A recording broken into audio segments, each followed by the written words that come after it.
If I ever leave this world alive, I'll come back down and sit beside your feet. Good afternoon.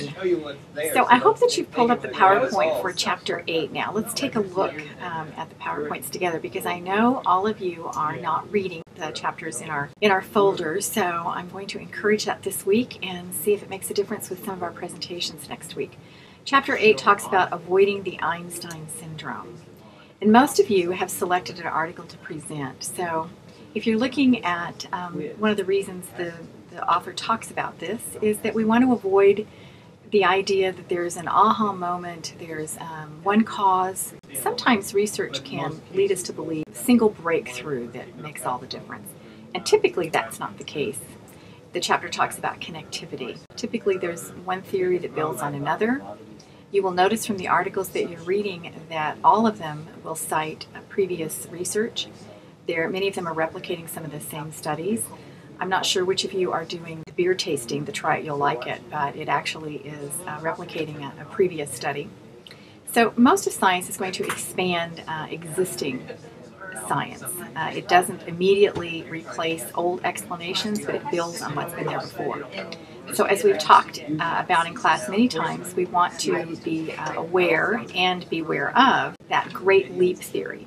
So as you read the chapter, compare the Great Leap model with the gradual synthesis model. They're not mutually exclusive, but they are a different way of approaching scientific research. And how does this relate to psychology? Well, for most of you, child behavior, adolescent behavior, adult behavior, working in substance abuse field, there's a lot of different explanations for causation and intervention with this behavior.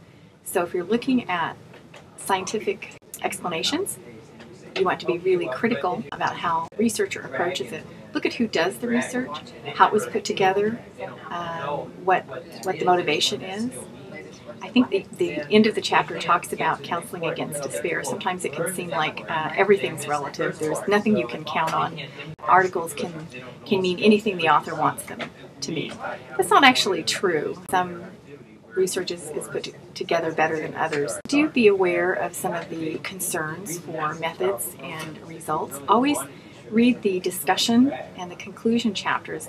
I think one of the things I said early in the class was, if the literature seems overwhelming to you, start with the conclusion. Start at the end, motivation for the research, and then work your way back.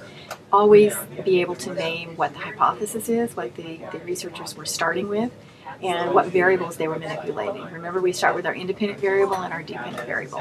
If you have any questions, please email me or Denise, and we'll talk about this chapter next week. So this week, since we're not meeting in class, many of you have already decided which article you're going to present. We're presenting journal articles in small groups. So if you'll notice on iLearn, each of the groups have been highlighted. I do have a group that doesn't include, at this point, any members, and it's called Try It You'll Like It. You will find it, the article up in the folder at the very top of iLearn under Journal Articles. And it's about beer tasting. So don't try this at home. All of you who are beer drinkers, or you know someone who is, should enjoy this article. There's probably going to be 2 or 3 of you that are not assigned to an article yet, and you may select this one. And we'll be doing this not next week, but the following week.